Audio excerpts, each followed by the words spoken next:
এখন আমরা এমন টেস্ট করতে চলেছি যেটা আজ পর্যন্ত কেউ করেনি, যেমন একটা ল্যাম্বরগিনিকে হাইড্রোলিক প্রেস দিয়ে পিষে দেওয়া, আসল স্পাইডারম্যান শুট পরে দেওয়ালে ওঠা, পৃথিবীর সবথেকে বড় এলিফ্যান্ট টুথপেস্ট এক্সপেরিমেন্ট করা, একটা পুলকে 10,000 অরবিস দিয়ে ভরে দেওয়া, আরো অনেক কিছু। দারুণ একটা শুরু করার জন্য চলুন দেখা যাক ইটের এই দেওয়ালটা কি ট্রেনটাকে আটকাতে পারবে। এই দেওয়ালটা 20 ফুট উঁচু আর 3 ফুট চওড়া। এটাকে ভাঙা কিন্তু সহজ নয়। চলো অর্ডার দাও।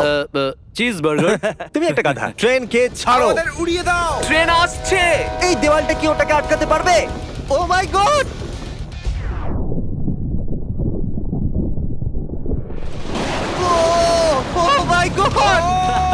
যদি এই দেওয়ালটা ওটাকে আটকাতে পারেনি, কিন্তু এর পরের ভিডিওতে আমরা দেখবো 5টা ট্রাক কি ওটাকে আটকাতে পারবে। আমাদের এই পরের এক্সপেরিমেন্টের জন্য আমরা কিনেছি একটা কার আর বানিয়েছি বড় একটা র্যাম্প, আর দেখবো এই গাড়িটা কটা বাসের উপর দিয়ে লাফাতে পারে। তাহলে বড় এই কারটা কটা বাসকে পার করবে?